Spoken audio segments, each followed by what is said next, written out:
Hi, I'm Jarvis, and once again, I want to welcome you to another perspective. Today we're going to talk about faith, not religion. Faith isn't about religion. Faith simply equates to belief. What do you believe? Now, the religions have co-opted that term and made it their own. But even when you look in religious scripture, there are different types of faith. You know, when Jesus was dealing with somebody and they had an affliction, and they were made well, and he would say it's because of your faith you've been made well. Your belief, your faith, you've been made well. But then there are other times with folks with afflictions, Jesus would say, do you believe that I can do this thing?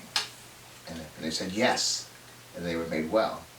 And what I want to share with you today is those are not religious incidences, although they're related to us in Scripture, but it's the reality of each of our lives. It's what we believe. See, as human beings, you know, we believe in politicians. We believe in religious leaders. We believe in our jobs. We believe in education. We believe in money. These are the things that we believe in.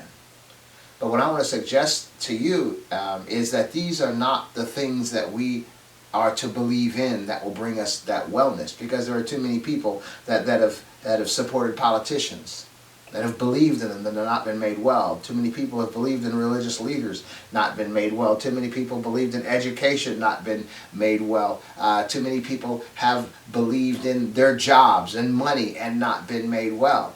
Because those are not the things to believe in if you want success, okay? Now, they'll give the appearance of success often, but real success, those things, those people, those things are simply facilitators to your belief in yourself, okay? You know, we come into the world and we believe. Children believe, babies believe. You know, you come into the world and you're uncomfortable and you cry and your needs are met. That's your belief, that's your faith. You know that if I cry, my belief is that I'm going to be satisfied, I'm going to be made comfortable. So that's faith. And so even as a child, you come up and you have faith in your parents, and your parents are taking care of you. You know, they're making sure you have food, they're making sure you have clothes, you have a place to live, you know, lights on, water, and all that good stuff. And that's where your faith increases as a child raised in a home like that. Now we have dysfunctional adults who didn't have that comfort, you know, that belief in the family that they came up in. And so they didn't have that type of faith nurtured within them. And they become dysfunctional in life. Even though they may have money, they may have jobs, they may have education, but there's something wrong in that individual because that belief isn't there, that faith isn't there, okay? And so this happens to most of us, you know, as we grow up and we grow older. We begin to lose that childlike faith, that childlike belief. And life gets difficult. Life gets harder. But all is not lost, okay? Because we can create the belief. We can create the faith within us. Now education is a good one. Because education will begin to give you a particular view of yourself as you're in it long term. You begin to believe in yourself. You begin to recognize your potential. You're encouraged to recognize that this is what you're there for. Your education is to help you, you know, become successful in life. So if you're in school like 2 years or 4 years or 6 years or 8 years or even 10, that faith in yourself has grown because of the education that you have acquired. So you can create that faith in yourself. Okay, but it doesn't hardly just come. and it's easily lost in what we call, as adults, the real world. Now some of us are too old just to go back to school and spend 5 or 10 years in school. I know I went to school when I was 50, and in 10 years, I'd missed a half a quarter. In 10 years, I went to school straight, earned my associate degree, my bachelor's degree, and my MBA, but everybody can't do that. And I had other reasons, you know, for continuing as well. But most of us as adults, you know, we have lives, we have families, which I did too, but we simply don't have time to go through that type process to get belief in ourselves. A lot of times our needs are very pressing, very real, very now. And so, yeah, if I'm facing something that I'm having to deal with right now, or, you know, in the very near future, I don't have 10 years to be building up my faith, okay? So what I want to share with you today is that it's not that difficult. You just have to recognize that that's how you function, that's how you operate. Our potential as human beings is pretty much unlimited. I mean reasonably unlimited, okay? But the problem is the limitation that we have is the limitations that we place on ourselves. If I don't believe I can do it, I'm probably not going to be able to do it unless I get very, very lucky and fortunate, okay? So how do we create faith within ourselves? I think first we have to recognize that this is real belief. This isn't that, that old adage, fake it till you make it. No, that doesn't create belief. This is real. And that's what we have even in churches and even in political parties and basically any organization that is meant to encourage folks that things are going to get better. Most of those folks are disappointed. They're not happy. The only happiness at times is in the individual and their hope that what they're believing for is going to manifest. So if they're in the church, they're going to keep giving tithe, they're going to keep giving offering because they know that God is going to be faithful. Or if it's for politicians, they're going to keep voting against or going against a particular party that seems to be standing in the way of their success because their belief is in this other politician. They're going to be feeding money, buying paraphernalia, doing all they can do to support the politician that they believe, that they have belief in. That's going to bring wellness to their life. But what I'm suggesting is, no, your belief, your faith, that within you that brings your deepest desires to fruition is internal. It's not external. And so what you're going to find is you're going to find the religious leaders, you're going to find the politicians, you're going to find all these folks out there that are striving to bring their own particular beliefs to fruition. Okay? So if it's the politician that desires for power, his way to that is convincing you to believe in him. Okay? And so he believes in himself. And his means, the facilitator to bringing his beliefs to fruition is convincing you that he's the answer to your needs. Okay? So recognize that. Okay? So I'm not even following the politician or the religious leader. Come on now. No better network marketing scheme than sitting on top of that pyramid where you have all these people giving you their money in your congregation and believing that they're going to get their needs met by giving their money to you. Okay? So I don't fault the religious leader as well because they recognize the need that they have and the belief that they have, and so their belief is facilitated through convincing you that by giving your money to him or her that your needs are going to be met, see? But that's just for them. That's what they're working on. You're just being used by them to facilitate them. Just recognize that. Okay, so that religious leader or that politician, they have that belief, they have that faith, and they recognize that the people are the means to that end, okay? But most of us are not the politicians. Most of us are not the religious leaders. We're just regular folks out here. So how do we get our needs met? That's what we're going to talk about today. Because it's really very simple. And to be quite honest with you, you don't have to use people to get there, okay? So that's a kind of corrupt version, because I do believe that what goes around comes around. I do believe that we reap what we sow. I believe that chickens come home to roost. I believe that there is a thing called karma. So when you're attaining your deepest desires through the exploitation of other people by convincing them that you're the best thing since sliced bread, that you're going to have some reaping around the corner. There's not going to be contentment. There's not going to be joy. There's not going to be happiness. And often that which you've gained will be fleeting, will not remain. Okay? So it's very important that we want to create this faith, this belief within ourselves to be a pure faith, a pure belief that has no that has no strings attached that are going to come back and haunt us, in the long run. We don't want that. I know a lot of people, or not a whole lot of people, but a few people, that their stories, their life stories, is how successful they once were in life. They lived here, they lived there, they drove this, they drove that, all this stuff. I got all these stories, but their present situation doesn't resemble the stories, the life that they lived. Why? Because that gain was gained on a negative foundation. I think, even the religious circles, they call a foundation built on sand rather than a sturdy foundation, built on stone and all. So the stories may be true, but it didn't last. Now to me, I find my victory is how I continue on and finish the race. Not being able to go back and tell stories, about how it used to be, all right? And I think that's what you want as well. So we're facing stuff right now, and we need faith. Let me tell you a little story quickly and to give you an understanding of where we're trying to go with this. This won't take long because it's not that difficult. My daughter, when she was in kindergarten, she was getting ready to go to kindergarten. She was getting ready to go to this private school. Not too many black kids in that school, maybe 5 black kids. And she was a little chunky, my little girl. And I knew I couldn't protect her.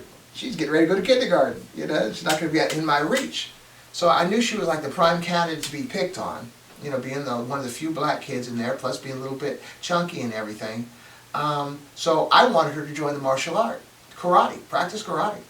Yeah, I got so much flack, from my wife, my sister, my mother, that I just wanted to practice martial art because I was a martial artist. No, I knew that it was a positive thing for her, okay? And that she could walk into that school with a confidence, and that if all these other kids saw her, oh, she practices karate, they don't know, they don't know that she just started. So that will eliminate the opportunity for bullies to step up because they don't know what this girl's about. And so it was a lot of convincing, and it was a losing battle one day. But I knew I needed to give her that confidence, that belief in herself, okay? And so that was when The Karate Kid came out with Jaden Smith. And we all know how that movie went, right? So I said to my family, I said, why don't we go to the movies tonight? My wife, first of all, was amazed because I had come up with something, rather than her having to come up with ideas, right? So we went to the movies to see Karate Kid, and this was my plan. Neither one of them were aware this was my plan. So I had my daughter sitting here, my wife was on the other side of her, and we're watching the Karate Kid, and the boys getting picked on, bullied, and all that. And I said to her, honey, do you want that to happen to you?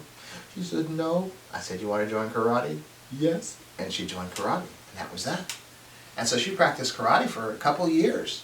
And her first day in school, in kindergarten, for show and tell on her first day, a couple of weeks or whatever, a month in there, show and tell. I got a couple pictures of her, getting her yellow belt presented to her by the black belt instructor. And as well, I had a couple of pictures of her standing, in some karate stances and all. And that was show and tell. That built the myth, but it also built her confidence, okay? And so she practiced karate for a couple of years in the second grade. So that was the confidence. That was the belief in herself. That seed was planted. She believed in herself. And thank you. You're welcome. I did that. I planted that seed. That's what parents are for. We're supposed to recognize that we're the ones that are supposed to be leading our children, okay? So then she gets in the second grade, and my wife tells me that my daughter, she's kind of afraid to tell me that she doesn't want to practice karate anymore because she wants to run track. I'm like, they don't understand. That wasn't the reason. My reason was for her benefit. Besides that, her karate class, they were starting to get into this mixed martial art. I love watching it, but I don't want my kid being up in that. So I said, sure, it's no problem. But then she had a dilemma. The dilemma was that in order to be on the track team, she had to be able to run 1 mile, and she couldn't do it. Oh, jeez. Okay. So guess what? I couldn't either by that time. I don't know how old I was, 40, 50. I was in my 50s. So I said, okay, I'll tell you what we're going to do. We're going to go to the Y every day, and we're going to go around that track. It's 18.5 laps around the track at the Y. And I'm going to grow. I'm not going to shave. I'm going to grow my beard, and I'm not going to shave until we could run that mile together. So what was that about?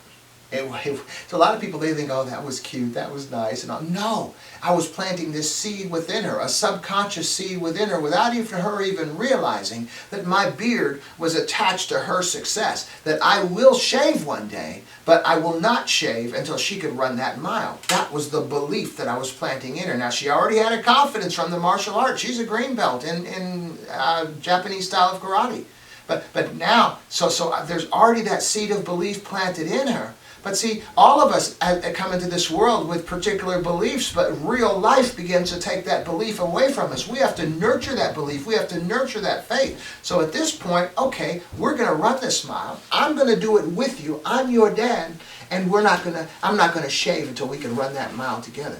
And so every single day, Monday through Sunday, we went to that Y. First we were walking it, 18 and a half laps. Then we were walking faster, 18 and a half laps. Then we kind of jogging some of it and walking some of it, trotting. And by the time we were done, we ran that mile together. She could run a mile. And guess what? The next day I shaved. And so that built within her, attached to her goal and her desire was my face and her dad. I was with her. She is going to be able to run that mile, and that's what I'm going to shave. That was the faith she had. That was the belief she had. So yes, it wasn't her believing in me.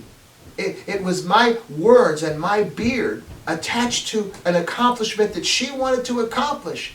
And it was going to come to fruition, okay? So it was subconscious. It went from conscious to subconscious. And what I'm sharing with you today is initially conscious. I'm sure every time she saw my face, God, Daddy's still not shaving, Daddy's still not shaving. But a couple months into that, she's not thinking Daddy's not shaving consciously, but subconsciously she knows that we're running that mile, Daddy's going to shave. And that's what happened. And that's where, so this was the confidence, this was the faith that she had within herself. After track, she played soccer. After soccer, she played basketball. Then she went to her high school and she played basketball and she played soccer. And for like the last 5 years, she played lacrosse, and she was good because she had a belief in herself, a confidence in herself that wasn't dissipated by the realities of the real world we're living in. But each step of the way was planted on top of that to where she is today, man. And she was at a high school. It was predominantly white and Indian high school. She was a minority there as well. One of the best schools in the region, the Miami Valley School. And she came to me one day. She came to me in like the 10th grade. She said, Dad, you know, you kept me from my culture. Like I tried to do my best, right? But what she did was she created a black affinity group within that school. And not only that, she facilitated a Zoom calls between parents, with the parents and the children, me too, all in that Zoom call. She facilitated that. Now, she graduated 3 years ago. She's in college now, but that program is still running in that school, and it's even been utilized to hire black teachers into that school system. So I'm just saying, there's that confidence that grows. When you have belief in yourself, there's nothing you can't do, man. My daughter, she's like, in all these organizations, and she's doing well in school, and she's a junior in college and on her way to law school after college, all because of the belief. She believes in herself, and parents, we facilitate that belief. But what I'm suggesting to you, you have that ability to do that yourself, okay, for yourself. Because most of us, you know, our children, you know, hope we get that ball rolling, but we have to be able to be confident within ourselves. And I'll tell you what, now I share the story a lot, and I know people are getting sick of it, but my education. 50 years old, I decided to go to school just to get an associate degree. And I didn't stop until I got my MBA, bachelor's in MBA. So there was a belief in myself. Now sometimes you have to build upon that belief, okay? Sometimes you have to, I remember this guy, he said, you have to start where you are to get where you're going, okay? So you may want to get here, but the key is, how do you get there? And that's where your belief is built, step by step. So when I went to get the associate degree, I had no intention on getting a bachelor degree. I just wanted to feel like I had a degree. So I was going to night school, the Sinclair College, the local community college in Dayton, just to get an associate degree. But each step of the way, I gained more confidence. And then after the associate degree, I wanted to get my bachelor's degree. Each step of the way, I gained more confidence. After the bachelor's degree, I wanted to get my MBA. Each step of the way, I gained more confidence. After the MBA, I was like, man, I was 60 years old. I ain't doing this no more. This is interesting. But I had no reason to go any further. And so it wasn't that I didn't have belief and I couldn't have done it. I just didn't feel like doing it. I didn't feel like making that commitment. But I could have if I wanted to. Okay, because the belief was there, belief was in me. And each class you pass, you know, each degree you get, it builds that belief, it builds that faith within you. And there's not much you can't do. And so I'm just suggesting to you today is find ways. This beard right here that I'm growing right now, I've been growing it for like, I guess a month and a half now. Because there's something else that I'm working on. And I have another family member that's attempting to do something so very large. Most people look at it, shake their heads. They don't have the faith. They couldn't do it. but I'm helping build that faith for this family member. I'm saying, I'm not going to shave until you accomplish this thing. I did the same thing that I did with my daughter, okay?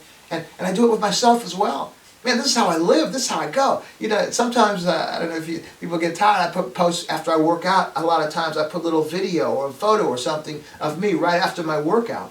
And you know, I'm going to be 68 years old this year. And so what that does is, I know people might get tired of seeing those little videos or photos that I'm posting, but they're for me. I mean, they're for you too. But they're for me because it builds my faith. Imagine that at my age, I do this martial art cardio. It's 1,000 punches and 900 kicks in 40 minutes, and I'm going to be 68 this year. I've been doing it for over 15 years. And so each time I post that post, and I see me sweating and with the water in my hand, having just worked out, giving other people motivation and advice, what do you think it does for me? Find ways. Man, I do this program, and I do another program. This is a secular program, but I do a spiritual program. I've been putting them on cable for the past 21 years. Every week I have new programs. And so guess who the first person is to watch that program? First thing I do is I upload them to YouTube before I even take them to the TV station. And I watch it myself the next day. And I'm like, gosh, I'll be saying, and I'm flowing with this, man. I have bullet points, but I don't have notes. And so I'll be saying, like this message here, half the stuff I'm telling you, it wasn't planned. It's just like, then I watch the program, and then I'm like, gosh, that's pretty deep, you know. I amaze myself sometimes. But what do you think I'm doing to my confidence? What do you think I'm doing to my belief and my faith in myself? Oh man, it works like that. You have to find ways to build yourself up, okay? And because the reality is most folks won't. Most folks be hating on. I don't know if most folks are hating on you, but sometimes they do. And, you know, I see folks, you know, most of the folks that are hating on you have limited themselves. Now, and I'll call you out on it. I'll say, look, you're uneducated. And I have a couple guys get mad at me. I mean, no, there's nothing. You don't have a mental issue. You don't have anything, you know, some kind of malady about you that prevents you from improving yourself. But rather than improving yourself, you're going to be pointing your finger at all the people who have done more than you. There's nothing that those people have done that you can't do. You just have to believe in yourself. Man, look, and I didn't plan on talking this long, but look, you have, I see people a lot of times whose kids are being bullied, and they're upset because their kids are being bullied. Man, put your kid in the martial art. I tell it to all kinds of people. That is the fix. That is the way to fix it, because the martial art gives an individual, first of all, automatically, they're surrounded by people who are their new friends. And they're all in the same boat. They're all trying to learn. You got people that have been in there a month. You got people that have been in there 5 months, a year, 10 years. Everybody. But everybody's been right where you are. And the next day somebody is going to come in behind you. Everybody's cool. Everybody's encouraging. And you're learning. So you're in a positive environment. You're getting confidence in yourself. And this is where your belief in yourself grows. I'm telling you, this is what I tell everybody. I don't care who the kid is. Don't be complaining as a parent that your kid is being bullied. Put them in the martial art. That's the cure. Because it builds the belief within themselves. For real. I would put them out. Look at my daughter. It was amazing. Put her in there. Now I knew that she had been in there a month, 2 months, 7 months, a year. She couldn't beat a boy.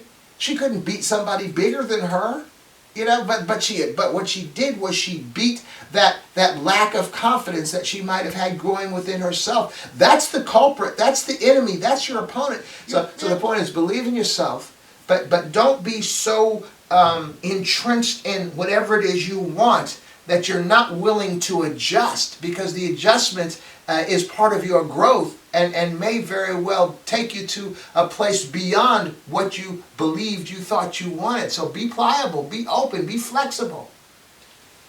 So I'm just saying is, you look at people like, you hear all these success stories, like Thomas Edison.